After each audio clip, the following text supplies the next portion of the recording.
നിനക്ക് അയാളുടെ എന്റർടൈൻമെന്റ്സ് എന്തൊക്കെയാണെന്ന് അറിയണം. പൂച്ചയുടെ വാലിൽ ഉണക്കമീൻ കെട്ടിയിട്ടിട്ട് അതിനെ വട്ടം ചുറ്റിക്കുക. തെരുവ് നായെ സ്വകാര്യതയിലേക്ക് എത്തി നോക്കിയെന്നും പറഞ്ഞാൽ അതിന്റെ കണ്ണിൽ മുളക് പൊടി ഇടുക.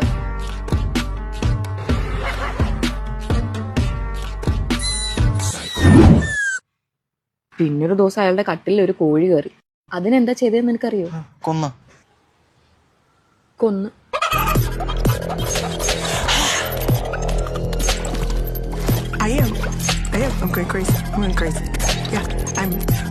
എന്നിട്ട് അതേ കട്ടിലിൽ വെച്ച് അതിനെ തിന്ന്.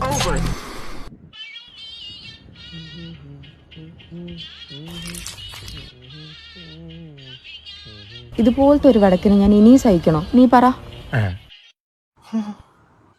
പിന്നെ ചില ദിവസം രാത്രിയിൽ നമ്മുടെ വീട്ടിൽ ചാത്തനേറുണ്ടാവാറില്ലേ?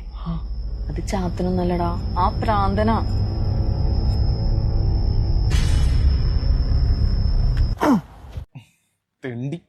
നമ്മുടെ അച്ഛന്റെ മുതുകത്ത് തേങ്ങ എടുത്തെറിഞ്ഞതും അവനാ.